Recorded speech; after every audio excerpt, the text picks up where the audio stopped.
You're listening to Podketeers. Welcome to episode 465 of Podketeers. This week we talk about 3D printed items from the parks that we would like to own. Indiana Jones is coming to Disney Plus. We talk about the news regarding the Disney Plus app merging with the Hulu app, talking points from the last investor call, how the purchase of Hulu could affect Disney, Muppets Mayhem, a new trailer for the Haunted Mansion movie dropped, and our excitement levels have shot through the stretching room. And of course, our Disney history segment, Great Moments with Mr. Andrew, continues with 1961 and 1962. We'd love for you to join the conversation on our social networks, including Instagram and Facebook, but we invite you to join us on Discord. Joining the community is super simple. Just head on over to podketeers.com/links and click on the Discord button to join our community. A very special thank you goes out to an awesome group of people known as the FGP Squad, our podcast Fairy Godparents, because it's their support via Patreon that help make these episodes of Podketeers possible.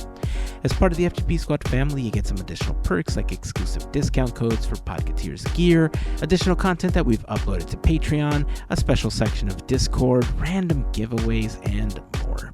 For more information on how you can become part of the FGP Squad family, we invite you to check out podketeers.com/FGP.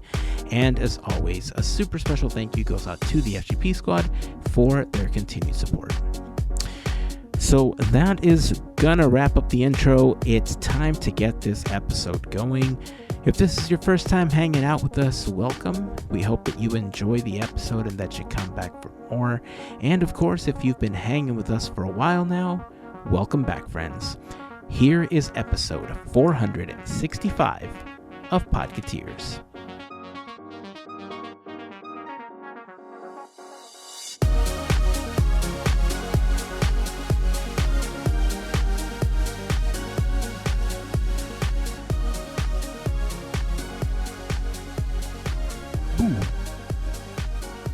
Is that appropriate?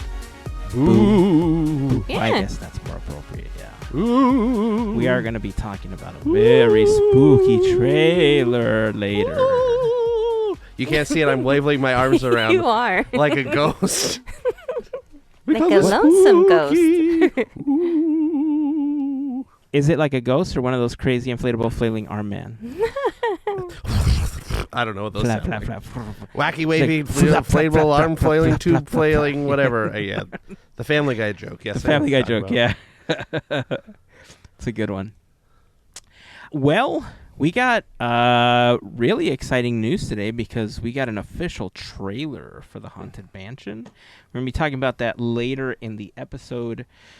First of all, how's everybody doing? Good. Oh yeah, I've been building all kinds of sets. We're doing Arsenic and Old Lace at one of my theaters. It's a classic show. If you haven't seen it, if any places around you are doing Arsenic and Old Lace, it's a very funny show. The movie from like I don't remember what the movie is. I think it's a 40s movie that was made with Cary Grant, I believe. Also very good. So it's just lots of work. There's a second story, lots of stairs. All kinds of stuff. Victorian house. It's a lot of work, but it's fun. I was very covered in sawdust today. Right on. How did elementary / middle / high school musical, the stage show go? You know what? It's still going. I have one more weekend left this coming weekend. So if you're in the greater Sacramento area, you can come and see High School Musical. There's still some good tickets left. But yeah, that's going well. They did a great first weekend. The opening night was sold out. So it was very nice. They did a great job. 3 more shows left. And as soon as we do those, I just, get all those songs stuck in my head. So together, something, yeah, something, and more exactly. That's most of in it. This place. Yep. Pretty much. It's the music. And now you just got it stuck in my head. Thanks, buddy. I appreciate it. You're welcome. It just pops right back in. Like it's like riding a bike, but in my brain, I guess. I don't know. It does. I mean, look, I'm going to, I think I might show my age right now, but back in my old days, when I used to watch a lot more TV, and look, I still watch a lot of stuff, or listen to stuff rather, but I mean like TV, right? Like terrestrial TV, rabbit ears, stick a paper clip in the back of the TV style to get television, right? Yep. There used to be a Jack in the Box commercial. And man, I was obsessed with this commercial. I even showed it to my kids, and they were like, "We don't get it. Like, we just, like, it's why?"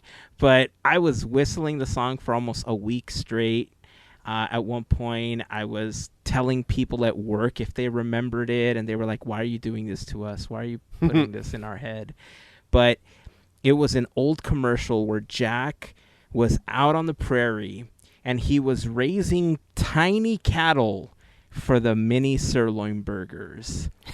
And I remember the song so vividly that, and look, here's the weird thing, okay? I don't even know why this thing popped into my head. All I know is that I was in the middle of a meeting, and maybe I was having a Homer moment where, like, he's like, meow, meow, meow, meow, meow, meow, meow, meow, meow, meow, right? Right. Maybe it was one of my meow, meow Homer moments or something, because I'm in this meeting, and all of a sudden I'm like, way out west, there's a story told, and this song just busts into my head, right? Yippee-yi-yay, mini sirloin burgers. And if you know the song, you know the song. If not, I'll even send you a YouTube video. Heck, I'll put it up on Discord. You are welcome if you want to get that thing stuck in your head. But man, I'm telling you, for like a week straight, I was like, yippee-yi-yay, mini sirloin burgers, yeah! Like, just all day for no reason. And I'm telling you, I showed my kids, and they were like, why? Why are you doing this to us? Why? So... yeah, you could get worse things stuck in your head than the songs from elementary school / middle school / high school musical, the stage show, Junior. Well, that just reminds me of now you made me think of a different commercial. I think it was a Burger King commercial for the Tender Crisp Bacon Cheddar Ranch. I don't know if you know that one. It was to the tune of Big Rock Candy Mountain. I don't know if the song Big Rock Candy Mountain was in the movie Oh Brother, Where Art Thou? Please sing it. The big there's a Big Rock Candy Mountain where it's where you never change your socks and something. It's about the classic hobo, like what a classic hobo would dream of. So where the cigarette trees and the this and the that, and it's a very kind of interesting song. That's probably from the I think it was started as one of those kind of railway songs and then popularized in the 20s or 30s or something. But I just remember there's the Tender Crisp Bacon Cheddar Ranch, and there's all kind of where the Tender Crisp Bacon. Yes, I remember that part. Yes, that's the part I remember. Yes, the tender, and then I think the guy it was a cowboy guy, and then he would be riding the sandwich. If I'm remembering this correctly, I don't remember, but there was a guy, and I'm pretty sure there was giant food, and I'm probably gonna look this commercial up after I'm done, or Heyzen's looking it up now. One of the two. Okay, so I don't know anything, but watching your guys' reaction is hilarious. Because I'm I have no idea. And seeing Heyzen's face being all excited while you're talking to him, I'm like, I need this YouTube link now. I like commercials. I used to there's an art to commercials in the late 90s through the early 2000s. Oh, the jingles, yeah. All the jingles and things. I mean, even earlier than that, but I wasn't around before that, so. Yeah. But that's man. What is the big it's at least on my Instagram and stuff, I keep seeing the Whopper song. It's Whopper, double Whopper, some junior Whopper bacon. My kids sing all the time. It's all over the internet. That's a meme. Wow. A memeified commercial. Yeah. And the one that I thought was I'm sure we've talked about this on a podcast before, of the berries and cream commercial that has now become popularized on the internet again. I remember when that came out. Was that Starburst or Skittles? I believe it was Skittles, I think. Okay. I'm a little lad who loves berries and cream. Berries and cream. Nope, it's Starburst. It was Starburst. Okay. Yes. And he looks like Lord Farquaad Anyway, You're right though. that's so commercial I guess talk. We'll put the question out to everyone listening. Whether it's a Disney commercial, because listen, in the 90s and early 2000s, there were some really memorable Disney World commercials. So let's share our favorite commercials over on Discord. It doesn't have to be Disney related if you don't have one, but if you have one, that'll be fun as well. I'm curious, and if you remember the mini sirloin burger song or that commercial, let me know. Everybody that I talked to about it was like, "You're crazy. This commercial never existed." And I'm like, "No, this is not a Mandela effect. This was a real commercial that I saw with my own 2 eyes." So, I mean, I wouldn't have made up the song if it didn't exist, right? Because I never make up songs on the spot about stuff, right? So the commercial had to have existed, right? I'm too excited to sleep. I know. That's a good one. I have a question for you. You know, the Neil Patrick Harris video that we talked about last week served as a really great commercial for a 3D printer for me. Because, you know, like I said, as soon as I watched it, I'm like, I was ready and willing to, like, purchase a 3D printer. Like, I was researching, and it was in a cart and everything.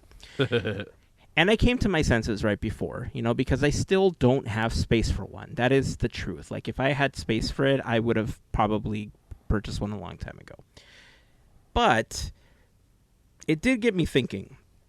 You know, considering they made this door from the Haunted Mansion, there's plenty of things around the park that maybe not, they're not necessarily iconic, but they hold iconic status to groups or to certain people, right? Like that door from the Haunted Mansion is just like, oh, like to some people, they're going to see it and it's like, oh, cool, that's from the Haunted Mansion.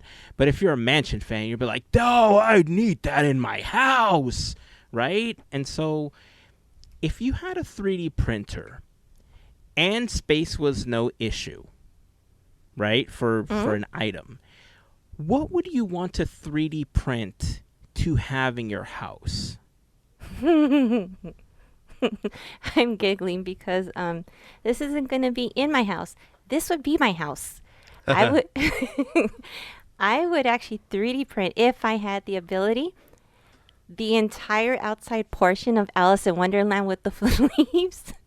And you would go in through the the rabbit hole, and then that's how you would go in. And it would be like, yeah, away from everyone.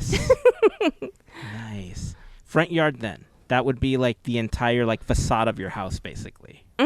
That's dope. I like that idea. Right? It'll just take like 10,000 years. Teacups or no teacups? That could be my front yard. You got to have a teacup, right? Right. You got to have at least one to spin in. Yeah. Yeah. Got to have at least one. That's an awesome idea. That'd be awesome. Andrew, what would you 3D print? I mean, my first go-to was Mara's big old head. I was gonna say that. I know you were. I was waiting to see if you were going to say it. No. I talked about one time for a D23 costume to like, you know, because I wear my Sala costume to D23. I'm like, okay, if I just get a bunch of people, I can like make a big styrofoam Mara head and they can all carry it around. So I kind of obsessed with Mara's big old head. I know Melissa is too. So I don't know, maybe I could have like a Mara gateway where you walk through Mara's mouth and it goes to the front door. Oh, nice. I don't know. There's so many things. I mean, like I would love to have like a whole, I mean, I already have a shrunken Ned. Like he's right there. You can't see it on the people listening, but I have a shrunken Ned. He's like life size, so that's great. But maybe like the box to put him in, his whole little shrunken Ned box. I'd love to have one of those. I mean, even just some of like the I know. You said one thing. This is lots of things. It is. But see, I got a house. Go for it. You have what I have now dubbed Heyzenitis when it comes to these ideas, right? Because I go through the same thing. My head just starts flowing and the ideas just start coming out. And before you know it, like you want 800 things, right? Mhm. Yes, maybe like a hairy leg hanging off of a bridge. Oh, You could have one okay. of those, or I don't know. I am very fond of Tangaroa from the Tiki Room. Oh, from Ooh. I like Yes. Tangaroa's face, and so maybe a Tangaroa, life-size Tangaroa with That all would be the- cool. with like the bellflowers and all the things come down. Yeah. You know, there's all kinds of. I mean, Disneyland has so much stuff to like want to have. Mm-hmm. Yeah. So Yeah. I mean, I'm not gonna keep going because I could go like through like history. Everything, one of right? each. Yes, one please. So we'll just leave it there, and let's see what's on your one but probably 10 things list. I'm actually going to try to play this game properly, okay? I'm not going to list my runners up. I'm not going to list any of that. Maybe. Who knows? I might. I'm going to try to keep it to a minimum. But considering Mel was very good about sticking to one, I'm going to try to do the same. Whatever. And I'm going to try to give you some context. So, like Andrew, a lot of things popped into my head, right? And this idea really began to evolve as I was playing Dreamlight Valley, after the last recording, because I kept looking at the Death Wheel and all that. I mean, the Mickey's Fun Wheel and the teacups and the Dumbo attraction. I just kept thinking, like, man, how awesome would it be to actually have like an attraction like this in your backyard, or to have like a piece of Disneyland? Obviously, everything came to mind. Like, first my mind went to Mansion, but then I thought, if there was anything in the park, if I could 3D print the partner statue and like put it in my backyard, I feel like I could walk out. Every time I see the partner statue, I've always been inspired by it. I don't know, there's something about the partner statue that's just magical. And with all the difficulties over the last few years and everything that the Disney company's gone through, I feel like the partner statue is just that bit of magic that it lives within every Disney fan.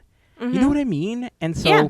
I think that would be it. Like, if I could 3D print anything, it would probably be the partner statue. And of course, I would dress it up with like a nice, flower bed and stuff like that. It probably wouldn't be the hub, but man, how dope would it be to have the partner statue in your backyard? Dude, for reals. And then add some lights and then some fountains and then put some sparklers. You're good. Okay, fine. We'll add a castle and an astral orbiter to the right. Frontierland saying. entrance to the left. I don't Projection know. mapping to the partner statue, and you Yeah. can make him talk. We'll add a wire Oh. above it and have different characters flying above the castle. Or maybe I'll use drones. Who knows? Maybe I'll beat Disney to the punch and use drones in my backyard Disneyland. There you How go. about There you go. that, Disney? I am also very fond of the Roger Rabbit pumpkin that they set out on Halloween. So maybe I'd 3D print one of those too around the those are partner nice. statue. Yeah. Those are cool. I like those. All right, well, I'm going to set the question out again. Join us over on Discord if you haven't joined the community. It's really easy. If you haven't joined us there yet, just head on over to podketeers.com/links. Click on the Discord button, and you'll be able to join us there. What would you like to have from the park? If you could 3D print anything from the park, what would you print? Let us know. Join the conversation over on Discord. I think it'll be a fun conversation.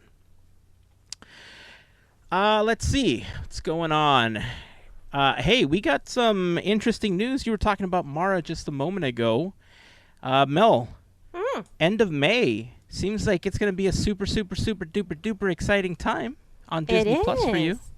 It is. And you know what? It's about time. Yay. Yay. We are getting all 4 Indiana Jones films on Disney Plus May 31st, which is awesome. I don't know why it's taking this long, but you know what? Hey, welcome to the party. Finally, we're going to have this, and we can watch any indie film like there.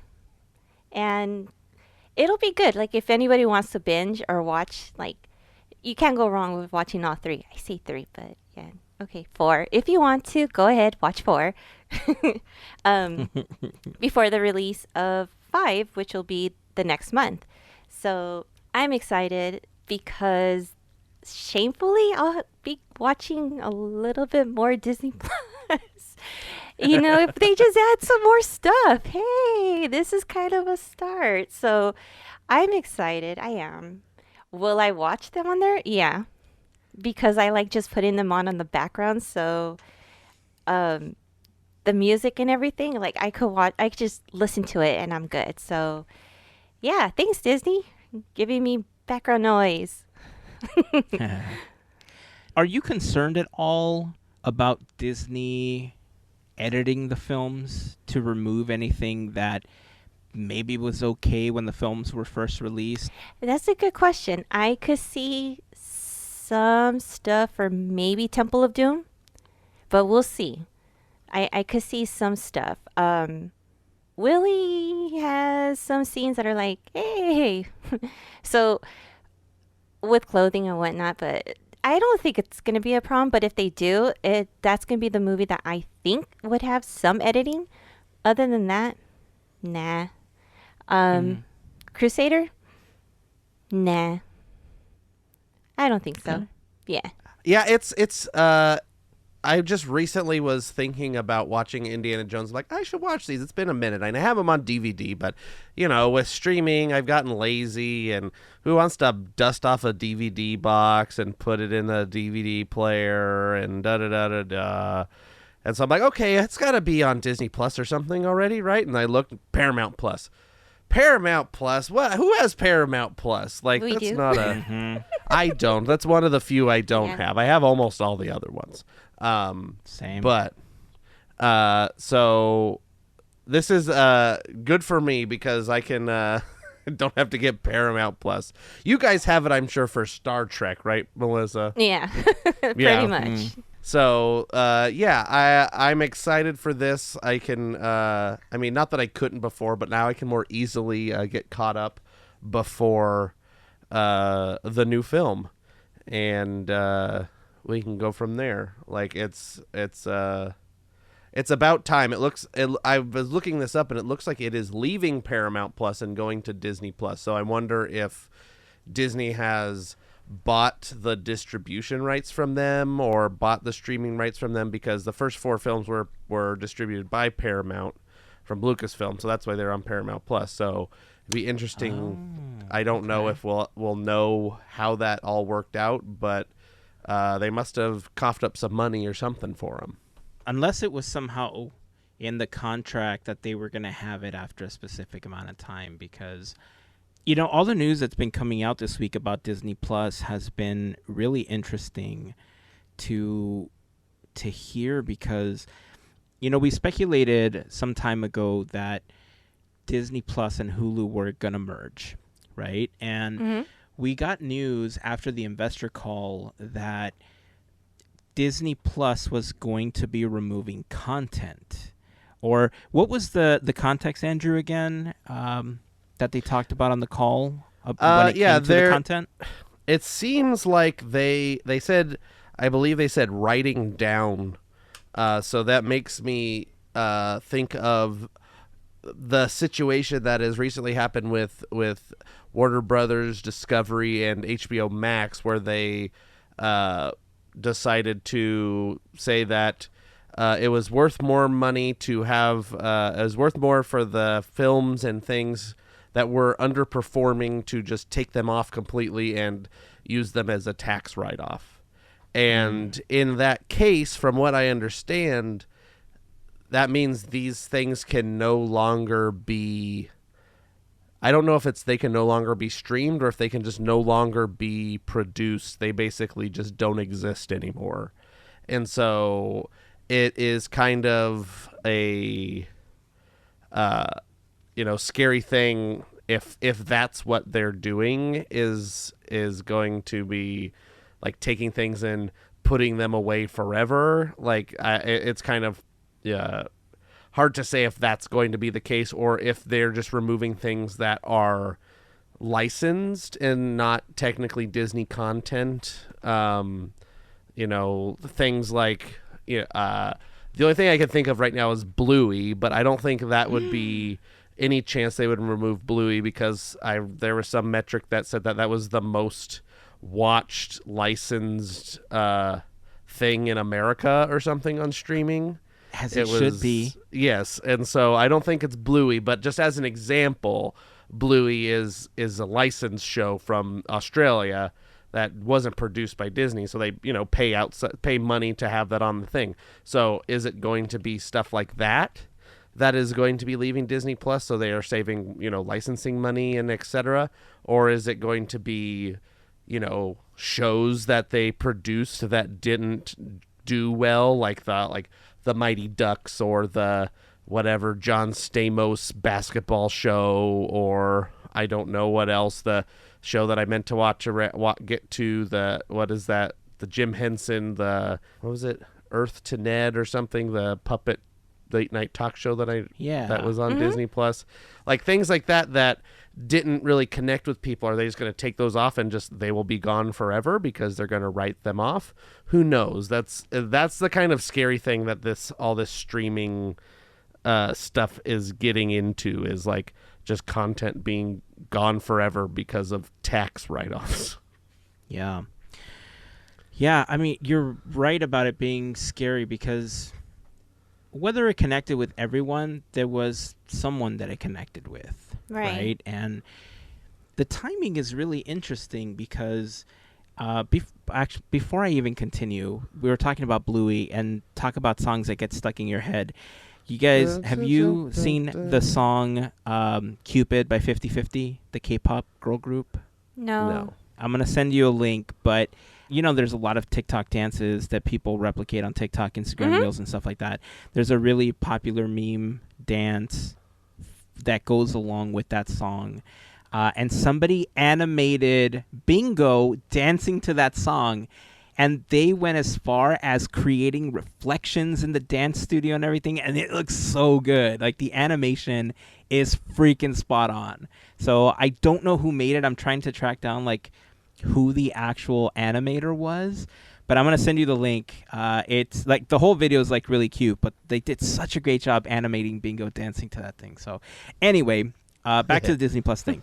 So the timing is really interesting, because when they were talking about possibly removing this content, just days from this announcement, we got news that there's a group that's suing Bob Chapek and some other executives that were in charge of the company during his tenure, because I guess they were saying that there was some cost shifting going on, and they labeled it as a cost shifting scheme, where some shows, when the DMED arm of the company was created, that they kind of shifted shows like Doogie Kamealoha and the Mysterious Benedict Society over to Disney Channel to offset costs of what it was taking to run the network and what the upkeep was and stuff. And, it's interesting, because we've known for a couple years now that, at the beginning of, the pandemic, streaming services kind of blew up, right? Because people weren't really going anywhere. They needed entertainment at home. And so things like Disney Plus came at a really great time. But Disney wasn't adding as much content as was available on legacy networks or with these other, content providers that already had shows available. We've been asking Disney collectively, as the Disney community, to add all sorts of stuff, right? TV shows that used to be on Disney Channel, the old Disneyland shows with Walt Disney, all sorts of things that went straight to video that just don't seemingly exist on the service. And now it's kind of coming back to hurt them, right? Because they're losing subscribers because the content just isn't where people want it to be. They're possibly going to get rid of content now, and content that, like you said, Andrew, we're possibly never going to see again. And the worst part is we don't even know what that content possibly is for us to take an opportunity to enjoy it one more time before it's gone, you know? And so if they do that, I hope they set out a list or put out a list and say, hey, these are the shows that are going away or something, so we can watch them one more time. But, you know, along with the news of the lawsuit, there was also an article that came out talking about how the CEO of Comcast had, I guess he announced that, you know, this whole Disney owns 2/3 of Hulu, Comcast owns the other third. Mm-hmm.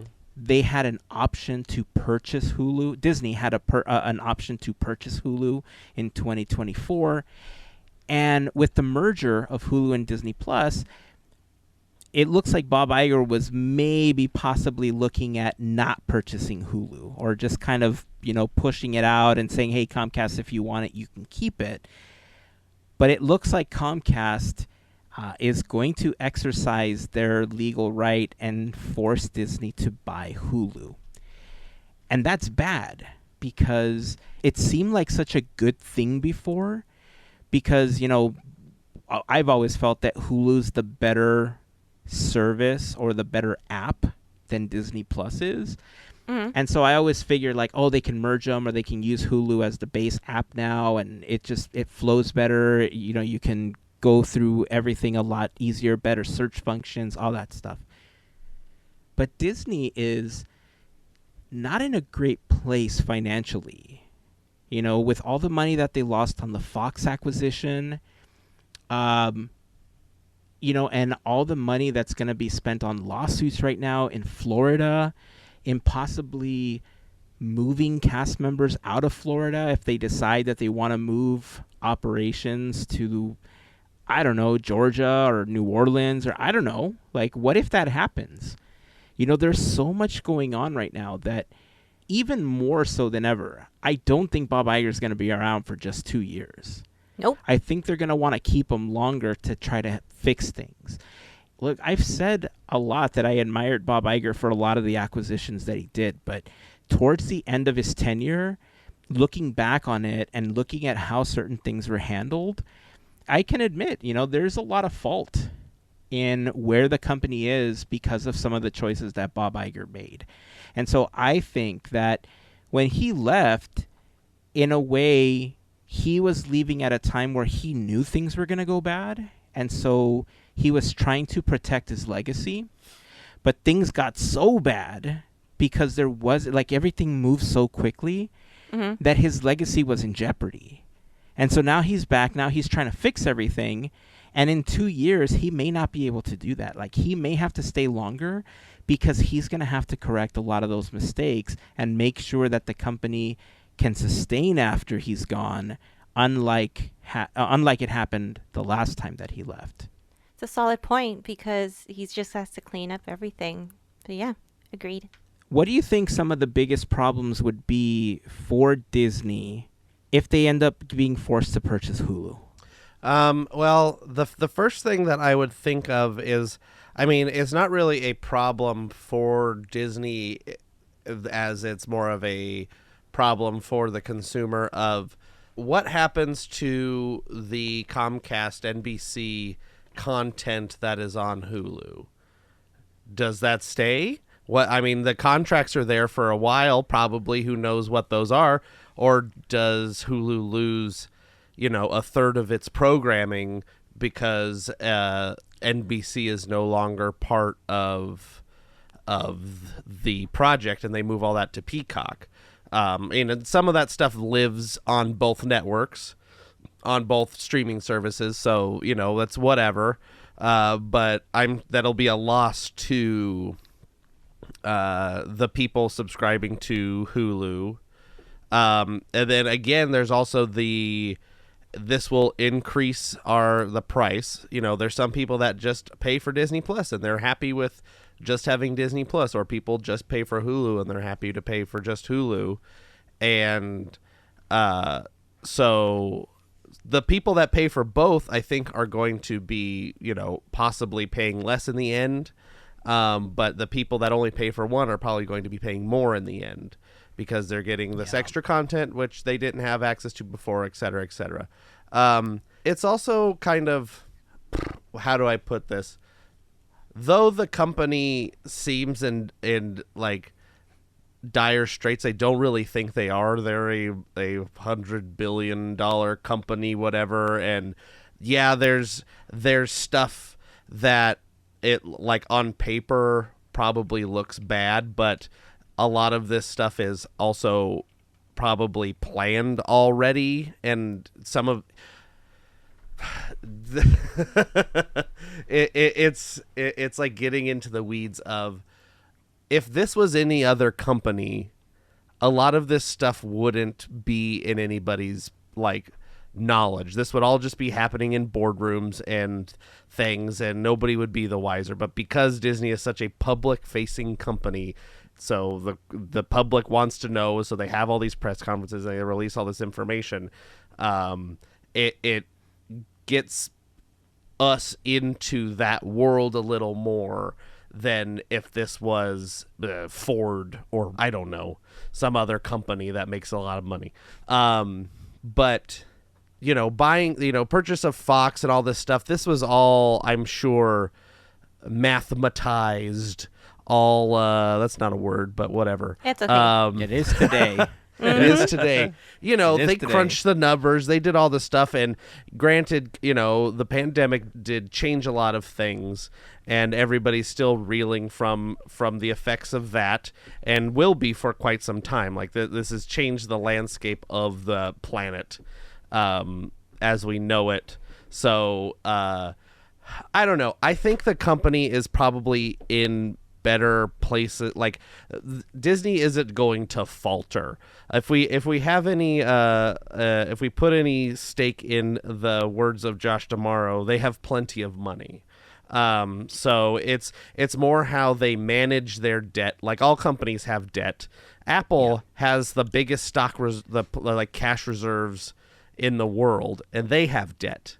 Like, it's all, you know, managing debt, and it's all done on purpose. So I don't think that it's going to be like, I'm not worried about the company as a whole. I think it's, you know, more worrying about who they're firing and who they're, you know, what they're getting rid of tax wise and blah blah blah, like I said before. So I don't know. It's all just a little bit above my pay grade when it comes to the money stuff.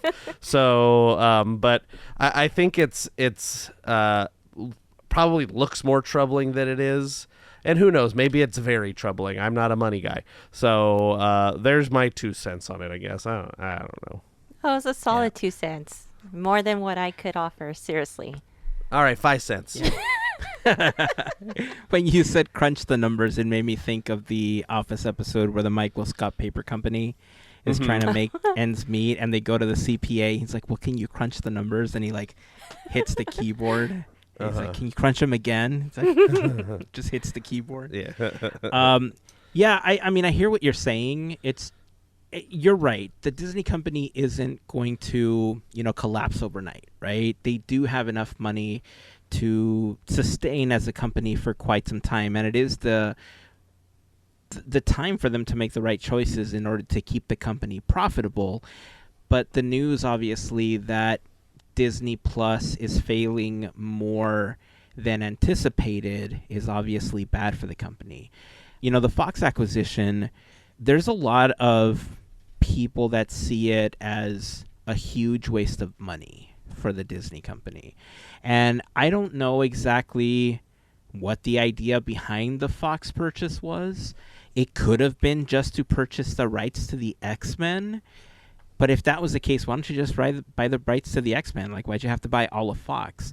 I get it. Maybe you wanted the content for Disney Plus or for Hulu. But if you're merging them now and you're not going to put a lot of that content on Disney Plus, if it's just going to sit somewhere, then it's wasted money.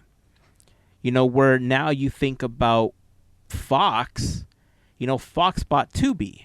And Tubi is really rapidly becoming a very popular streaming service, and it's doing well for Fox right now.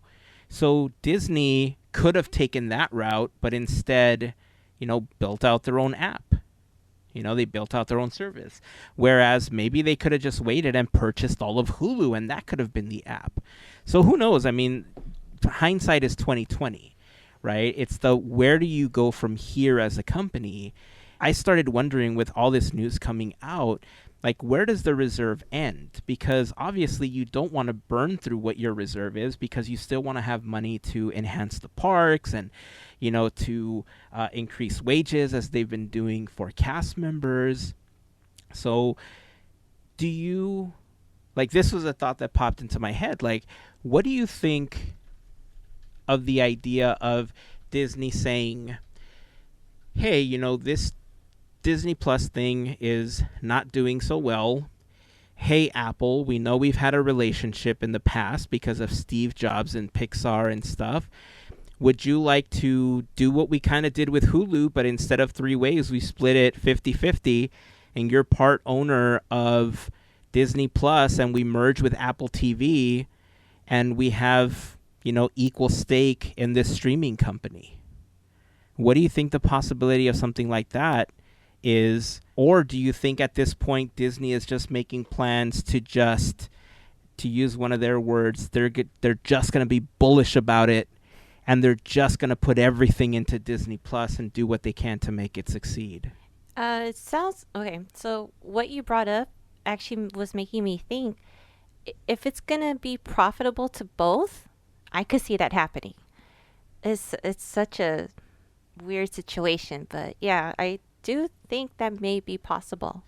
Yeah, and I don't know. I'm very pessimistic when it comes to selling things, especially to Apple. Like, I don't know. They seem to be very wanting to do their own kind of thing. I mean, I know they buy up companies, but it also seems like they buy up mostly smaller companies, startups, different things like that. There are exceptions to the rule on anything, but that Hulu, I think, if I remember this correctly, is like Netflix and Hulu are the only 2 streaming services that turn a profit at this point, like that are like majorly profitable. So I wonder if that is another like reason to do this merger, to kind of to split the costs and the this and the that and the other thing. Like I don't know what of those costs will be shared from Hulu to Disney Plus, what departments are merging, and what the this and that and hosting and servers and content and all those words. So I don't know any of that stuff. And would I like to see Apple be a half owner of Disney Plus? I don't know. I'm not the world's biggest Apple fan. I've owned maybe one Apple device in my life. It's just not my Apple is not my company. And granted, they've done some great stuff in the past, and they do things. So I'm not the world's biggest Apple fan. So I would, begrudgingly accept whatever has happened if that was the case. And Apple TV Plus has some good shows on it, and if it was like, hey, those are coming to Disney Plus and I already pay for it, then yeah, great, that's great. Yeah. And then I don't have to get Apple TV Plus for free again or figure out how to do that so I can watch the one show I like on there. But anyway, yes, those are other things I said. Yeah, I mean, I agree with you about the companies that are, profitable right now.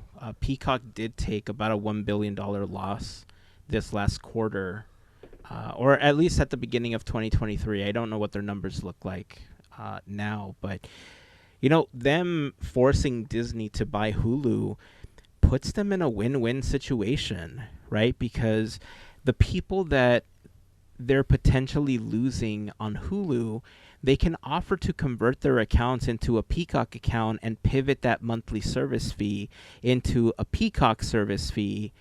And if they give it to them at a discount or something because they were loyal Hulu customers for the first year or two, then they just potentially took a whole bunch of subscribers away from Disney Plus. Granted, a lot of those people are probably going to split services, and they're possibly also going to be part of Disney Plus. But if Disney Plus is just merging with Hulu, in most cases, people already have a joint account, so Disney's not going to make any more money from that. It's quite the contrary. They're going to be further in debt because of the purchase of Comcast's stake in Hulu. So that, I think, is where it's going to get really interesting as far as, where is it going to put the company, and will they finally pull the trigger on more content? Because I think that's what's going to save Disney Plus, right? Like, the reason I'm bringing this up is because it sounds like I'm being negative and it sounds like I'm being pessimistic about this whole thing, but in reality, like, I want Disney Plus to succeed. I want to be hopeful that Disney uses this as an opportunity to finally give us the content that Disney fans want to see, that content that we've been begging for since the launch of the service. Because those shows, those legacy Disney Plus, Disney Channel shows, the rest of the DComs that don't exist on there, the old like ABC Disneyland shows, all of that stuff, like even all the DVDs that haven't made it, like, all the goofy animations, those tins we always talk about with the specials and the collections, like all of those things are like so iconic in our minds. They offer so much nostalgia, and 90 to 95% of that stuff is missing on Disney Plus. Mm-hmm. So why is Mr. Boogedy on there and not like Mickey Mouse? I was just trying to chime in and be real quick. House of Mouse, House of Mouse, yeah. Or like Make Mine Music, one of like an animated feature, is not on Disney Plus. Yeah, and it's bananas. Like, I would love to see all those historic, like, specials that they made, like when they opened California Adventure or when they opened attractions and stuff like that. The Mickey Mouse Club is not on Disney Plus. Right? So that's what I'm saying. Like, all of this that I'm bringing up may sound negative, but the reason I bring it up is because I hope it gets pivoted into something positive, and instead of removing shows and using them as a write-off, Disney understands and sees that their fan base wants to see this content. It may not be popular right now because you haven't had enough people watch it because you didn't bring them in with something that they loved in the first place. And if you bring them in with something that they loved, who knows? Maybe they will love these other shows that you're putting on there. But you need the eyeballs, right? So I'm hoping that this is the pivot point where they realize, okay, we got to add this new content. If we're going to be forced to buy Hulu, let's add all this stuff that we haven't added before. Let's announce it. Let's do this marketing campaign around the nostalgic, aspect of all these shows that you love. And I think Disney Plus can flourish that way. But if they just want people to sign up with the stuff that's on there, yes, there will be a fan base for Marvel. Yes, there will be a fan base for Star Wars. But most people are watching things like The Mandalorian and these other shows, and then they're canceling because there's nothing else for them. Give them something else. Well, and I'm assuming that that's where a lot of this Hulu content is going to come into play. Because the people that want to watch Grey's Anatomy or ER or these ABC shows that are not on Disney Plus, they'll have Hulu, and now they'll just have Disney Plus, and they're not going to cancel because, like you like to put The Office on in the background or whatever. Some people want to put ER or Bones or something, and those are Fox. That's a Fox show, Bones or House or any of these Fox shows that are on Hulu will now be on Disney Plus, so they will be using, instead of The Office, they have I don't know, Taxi. I don't know what's on what's a Fox show. Like Disney owns a lot of shows. Like I was looking at a list of, somebody had posted a list of everything that isn't on Disney Plus that they own outright, including Fox stuff, and it's just like just a huge list, 700 plus things that Disney owns that are lost. Like I think some of these things are on Hulu, but MASH, like one of the biggest shows that like ever existed, Mary Tyler Moore Show, like all these things will get people, that I think that's kind of the big thing that people have, streaming. They put stuff on in the background, they binge it, they do whatever. So that's where these long season shows come into play for these streaming services. So I have a feeling that a lot of that is going to get added before a lot of the other movies and things like that. But House of Mouse had a ton of episodes. Like there's all kinds of stuff, and we can sit here and I can ramble off a list of things that are not on Disney Plus, because we can go forever. Like I can just pick, like, here's The Little Kidnappers starring Charlton Heston, not on Disney Plus. Didn't know about that movie, but there's I don't even know what that is. Okay. I don't know either. But you know what I do know that is coming to Disney Plus? Doctor Who.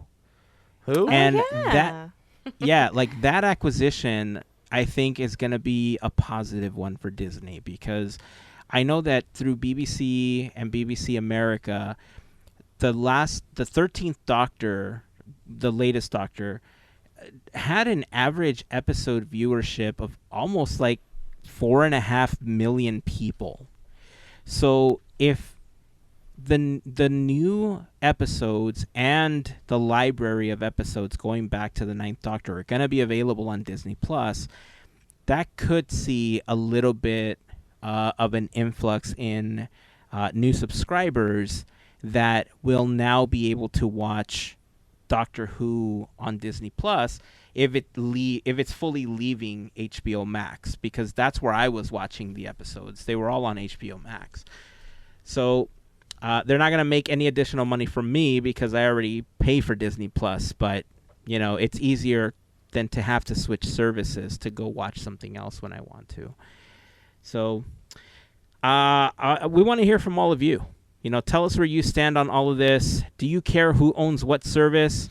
And what do you want to see? If Disney said, hey, what would you want to see come back to Disney Plus tomorrow? What would it be? Especially if you've canceled the service recently. I would love to know why you canceled and what would bring you back.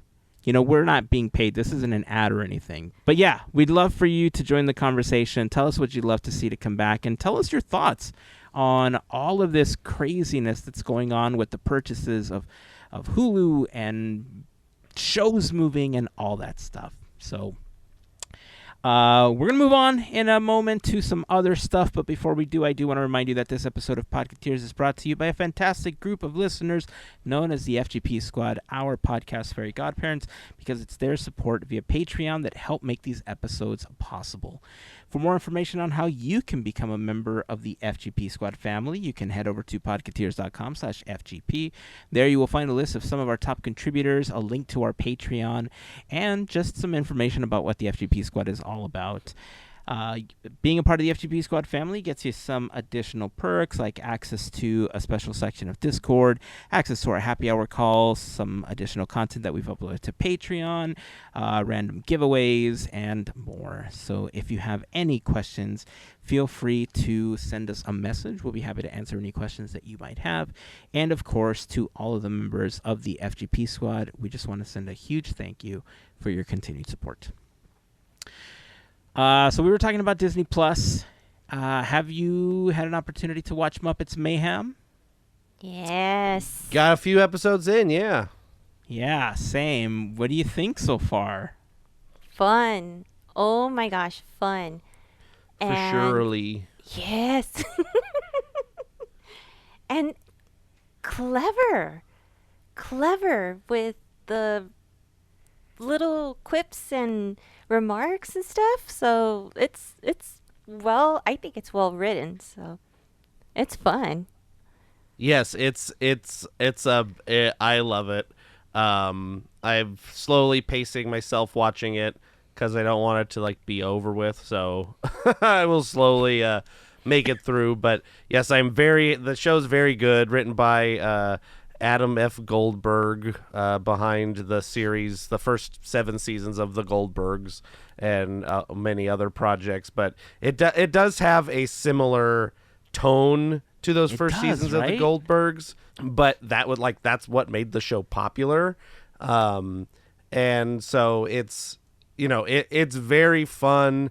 I think they use the Electric Mayhem well, all the characters well. I'm only a few episodes in, so I like to see more of Zoot. Zoot's my favorite member of the Electric Mayhem, but the inclusion of Lips is also fun, who was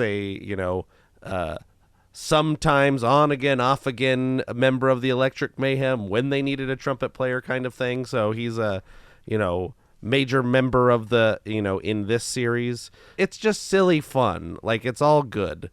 And, sometimes the Electric Mayhem will get on your nerves watching it too. I'm like, what are you doing? And it's, yeah. But it'll all be good in the end, I'm sure. Yeah.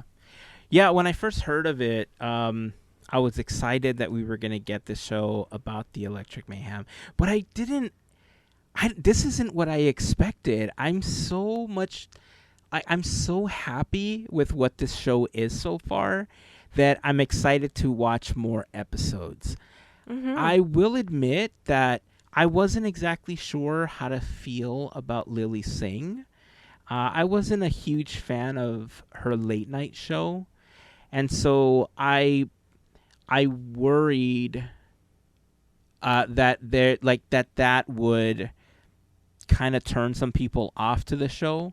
But I like her character in this so far. I like the interactions that she has. I like the character that she's playing. I like the story behind her character and what she's doing. So I'm glad that I went into the show with a much more open mind when it came to like having her as part of the lead of the show, or the lead of the show, really. Yeah. So yeah, it's funny.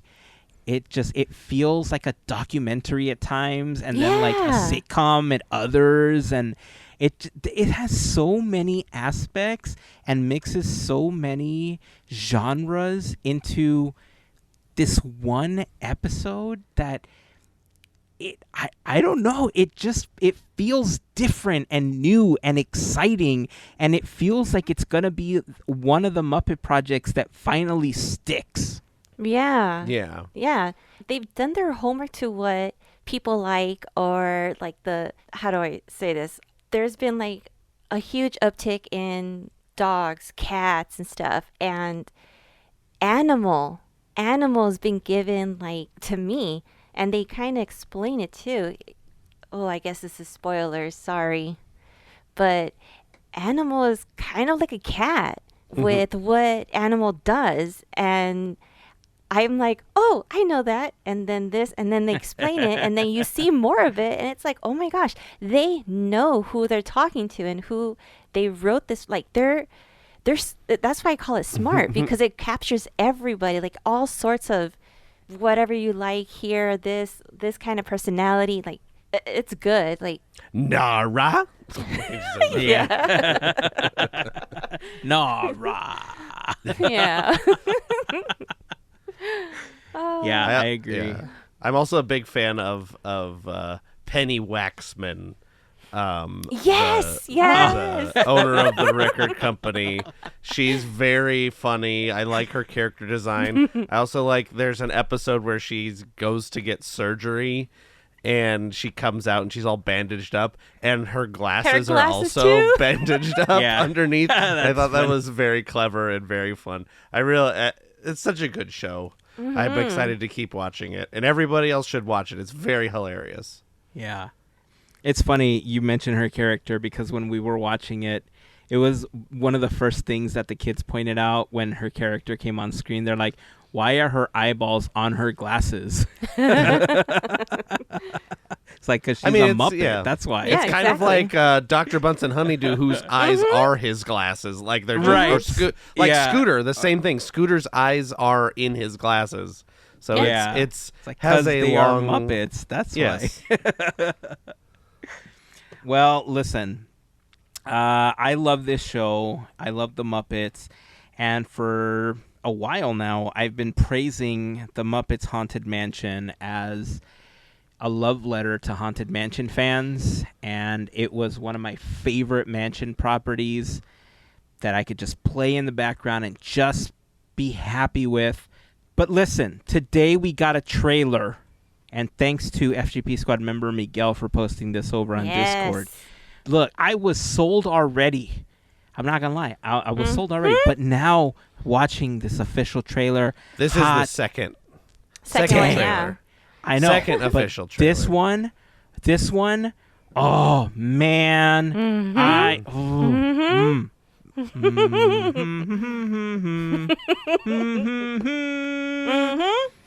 Nara? Just kidding. Nora. All right, thoughts on the Haunted Mansion trailer? Oh my gosh. I want to just buy my tickets already, and I say tickets because I think I'm gonna see this multiple times. I am. I think so. Oh my gosh, just the amount of eggs, the way that they set up the scenes, the rooms, the things, little stuff. It's just that alone. That alone is already like, you know what? We got the other one with Eddie Murphy. That's okay. This is giving us a whole lot more than what we asked for. And I was really worried about Hattie. I was. I was worried about Hattie, how Hattie would sound, and Hattie sounds perfect. Yeah. Go ahead. Listen. I know. Listen. The Hatbox Ghost in the Haunted Mansion, it's a wisp that you hear when his head is disappearing, and from a distance you just hear Yep. But look, in my head, I always wondered what would the Hatbox Ghost sound like, right? And look, we recently celebrated Hatbox Ghost Day. Okay, I think we forgot to post about it. It was recently Hatbox Ghost Day, but I always imagined what his voice would sound like, and this is damn close to what I envisioned his voice sounding like. It was just that like rasp. It's not like uberly scary. It's more raspy and like more menacing than anything. Yep. Like it's not trying to be corny scary, and they such good voice casting for the Hatbox Ghost. I'm just it's so good. I'm like, contain yourself. The trailer really, it shows, we see a lot more like actual mansion references in this trailer, like going very deep in the mansion stuff. I mean, some obvious stuff, some like deep stuff. I mean, there is a proto Doom buggy, like there's a chair that is a Doom buggy. There's a chair with the face on it. We have the trees, like the you know when you fall backwards out of the house, the trees with the faces. We got them. We got hitchhiking ghosts. We got Victor Geist. We got the skulls coming out of the organ. We got. I mean, it's just it's all there. They've done their homework and are doing this like in the way that we haven't seen this movie yet. But all things point to it being what the fans want. I mean, everything is... I mean, even into getting into more of the, Disney World mansion lore with the sea captain and things like that. So there's it's just, and the chock room... full... Yes, it's just chock full of everything you could ever want. And I mean, granted, who knows how this movie's actually going to be? Until we see it, we won't know. Who cares? But I don't care. Yeah, exactly. It's already 300,000 million times better. Yes. And then the little sketch scene at the end of the trailer is very funny. Where, Oh, yeah. Yeah. You just drew that? What? The way that Danny him. DeVito puts his lip on His teeth Yeah, just the like teeth like this. like this. Yeah. Did you just draw that right now? Look, I've watched this. I watched the first trailer. I watched this trailer multiple times, and everything. The vibe is just 200% accurate to what it should be. You know, when you look at the exterior shot of the mansion for this film in the trailer, it feels like that Ken Anderson sketch of the mansion, that's like that famous Ken Anderson sketch, right? And it just gives you the vibes right from the beginning. On top of that, they took the lore of the mansion in New Orleans Square, and it's outside. Like, they have this exterior shot of Rue Royale, and it looks like New Orleans Square. It reminds you of that. Granted that it also is New Orleans, and that's where that was inspired from. But the idea and the shot of the street, like the name, the sign of it, and everything is there. This feels like the perfect film. Can it be a bad film? Possibly, but I don't care. Nope. I'm telling you, it's already 3 million kajillion thousand. But Google more Dude, better-ish. The color palette. The color palette in the film is perfect. It's not bright. It's not colorful. It's not bright green and orange and yellow. Like, thank you. That was one of my worries. Like, I didn't want to see all that. And I love it. It's zen. Well, I'm super excited. I don't know if you can tell. Maybe I gave a bit of that away. I might be just a tiny bit excited about this. I can't wait for this. I haven't even seen it, and this is already reserve it on Blu-ray, you know, for me, because I know it's probably going to be on Disney Plus. I don't care. You know, when you love something this much, especially when it comes to films, I have this thing about purchasing films that I really love on Blu-ray, because you never know when the service that it's on is going to take it away because of contractual obligations that they have with another service or something. You know, for a while we've been able to enjoy the Spider-Man franchise because we own the DVDs and Blu-rays for those. So those are coming to Disney Plus as well very soon. But, you know, that's the problem with streaming services. So this is definitely a buy on Blu-ray as soon as it becomes available. And, I'm excited to watch this one. It's going to be good. I'm renting out a whole theater for myself. I don't even care. It's just a whole damn theater for me. That's it. That's how I'm going to watch. The entire surround sound is going to be me. That just would watching be that film in IMAX. IMAX 3D. Okay, so talking about spookies, because we like spookies and all that stuff. So I like to find different things and I like to share them because sometimes it's just fun learning about little tidbits. The reason I wanted to share this is because I don't think anyone that I know knows about this, because I would have heard about it in that kind of a sense. So I found a meme that was posted in a Facebook group. That's the Circle of Villains. Well, the meme has the Bride of Frankenstein. What does she have to do with Disney, right? Well, in the 1935 film, Elsa Lanchester is also the nanny that first quits in Mary Poppins. And I'm like, what? Yes. I had to even go to IMDb to like double check this. I'm like, because sometimes there could be memes and you're like, nah, let me just double check this.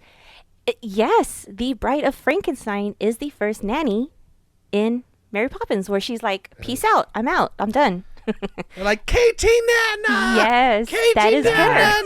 No, KT Nana! So because I knew we were going to talk spooky, I'm like, okay, let me squeeze this in because this is just cool stuff. And who doesn't love Bride of Frankenstein? So there you go. More weird stuff. That's cool. I'm not going to lie. When you first said the Bride of Frankenstein, I thought that it was going to somehow have a DuckTales connection. because Oh. the Ducky Horror Picture Show episode of DuckTales where they have Dracula, Bride of Frankenstein, like it's one of my favorite DuckTales episodes. And then you brought the Mary Poppins thing in, and I was so surprised. I was like, I had zero clue. That's awesome. I love learning little like facts like that. That's so cool. All right. Well, I think it's time that we start kind of wrapping up the episode. And of course, one of our favorite ways to wrap up is by learning a little bit more about Disney history and fun facts with our segment, Great Moments with Mr. Andrew, with the great Mr. Andrew. Hey, hey, ho, ho. Okay, I don't know what that was. Oh, I gotta wet my whistle. I'm gonna talk a bunch. I gotta drink a bunch of water. We can keep this all in. I don't care. The years. Well, I said, hey, hey, ho, ho. I don't know. I got nothing. It's late. If you want, while you're drinking water, or as you so lovingly put it, you're wetting your whistle, I can sit here and just be like, way out west, a story told. Commercial break. A bunch of cowboys. Tender crisp bacon cheddar ranch. Any hoot.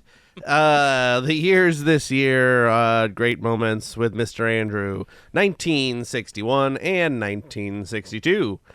For films in 1961, on January 25th, 101 Dalmatians premieres in theaters. It cost $4 million to make. On March 16th, Disney's live-action feature film The Absent-Minded Professor arrives in theaters.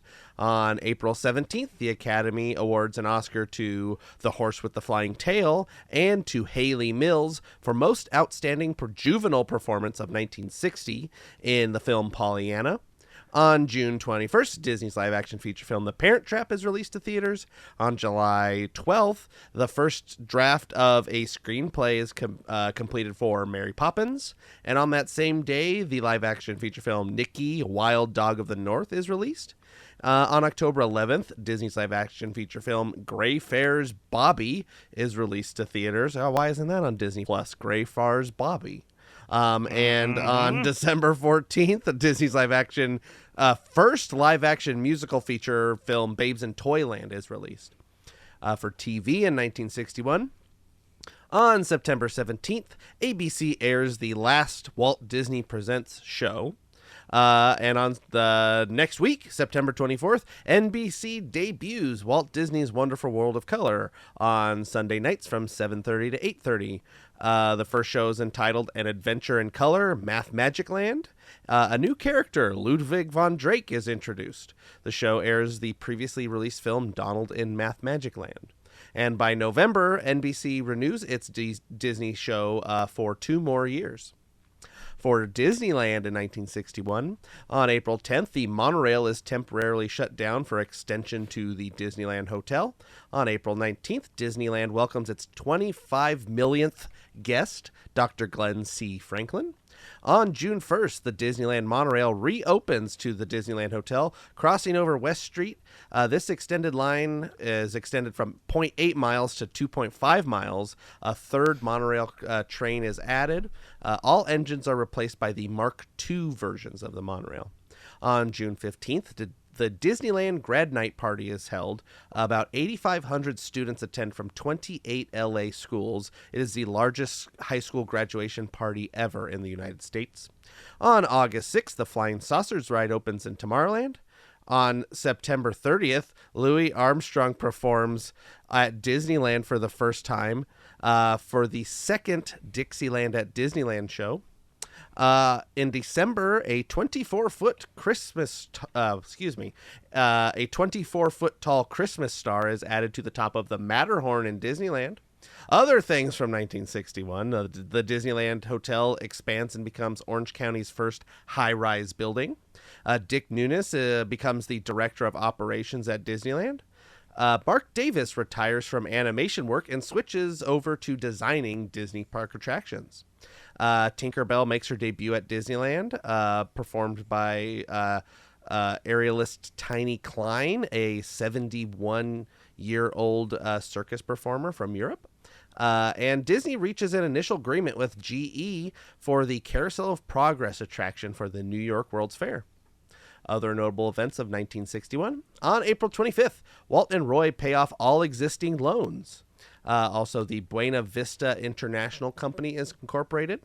The American Humane Society awards a Patsy Award to Mr. Stubbs, the monkey from Toby Tyler. Walt Disney buys the rights to A.A. Milne's Winnie the Pooh. And a study for a location of a second Disney park recommends Osceola or Orlando in Florida. And Walt and Roy establish the California Institute of the Arts. Birthdays in 1961, January 13th, Julia Louis-Dreyfus. January 18th, animator voice actor Bob Peterson from Pixar. April 3rd, Eddie Murphy. April 23rd, George Lopez. May 31st, Leah Thompson. June 9th, Michael J. Fox. August 28th, Jennifer Coolidge. September 22nd, Bonnie Hunt. October 10th, Jodie Benson. December 16th, director Shane Black. Moving on to 1962. For films, we have on February 9th, Disney's live-action feature film The Moon Pilot is released. On May 17th, the live-action feature film Bon Voyage is released. On June 6th, the live-action feature film Big Red is released.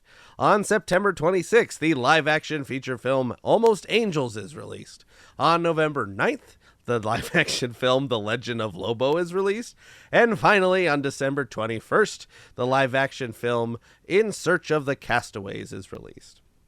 For TV in 1962, on June 9th, the KTTV station in LA, California, begins airing a weekly series called Meet Me at Disneyland.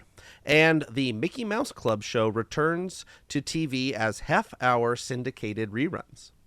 For Disneyland in 1962, on January 8th, the Chicken Plantation restaurant in Frontierland closes and is torn down to make way for New Orleans Square.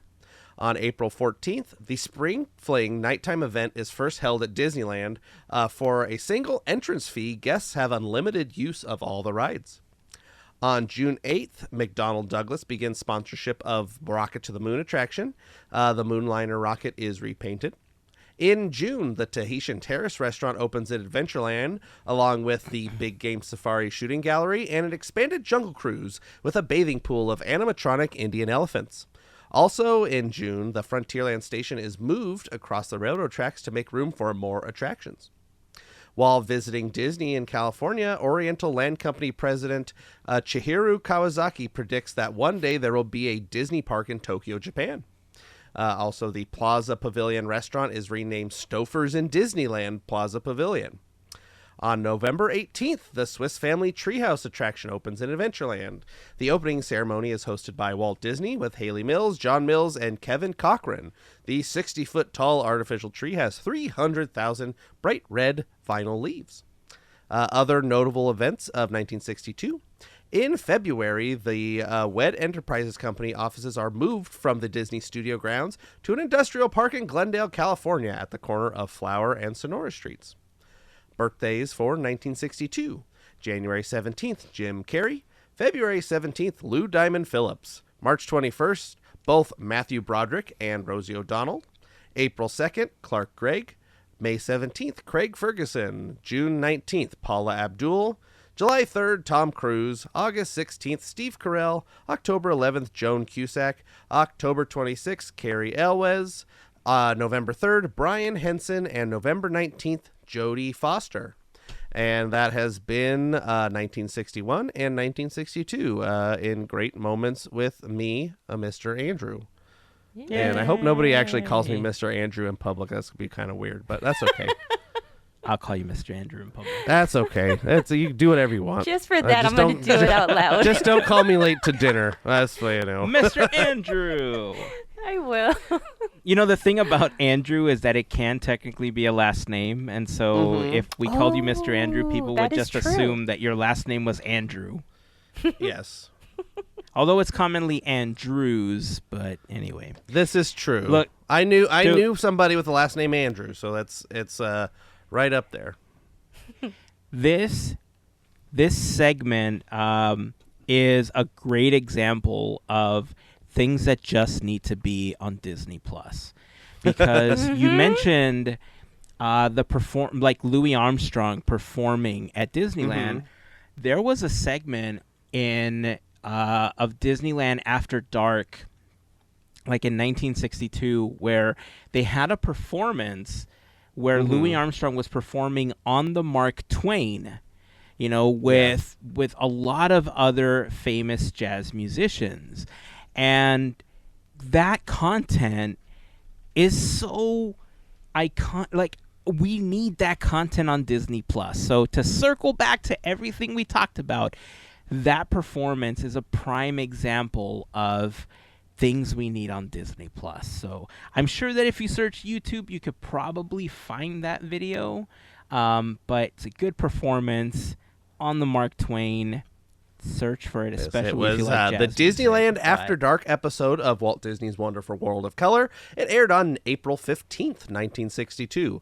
There's so many episodes of these TV shows I haven't been like digging into like each episode, because a lot of them are like they show a part of a movie, or they have like this weird episode of like shoot 'em up stuff. But yeah, I think I should start digging into some of these. But yes, the Louis Armstrong on Mark Twain from 1962 in this, that's one of the years I covered, so April 15th, Walt Disney's Wonderful World of Color. Yeah. All right, that is going to wrap up this episode. Remember, we got an episode of Quizneyland also coming out this week. Do we have a preview of what's coming up in Quizneyland, Andrew? Yeah, I haven't recorded it yet, but I have it written, so that's, half the battle right there. This week, we're going to be talking about Star Wars, chips, colleges, and Mickey and Minnie's Runaway Railway. So kind of a smattering there. Do your homework. If you listen to this episode of Podketeers, you may already have the answer to one of the questions, so good for you. Yay! Nice. All right. That's it. That is going to wrap it up for this episode. Until next time, keep dreaming, keep moving forward, and always remember to pass on the magic. Have a fantastic week, everyone. Bye. See ya. Nara.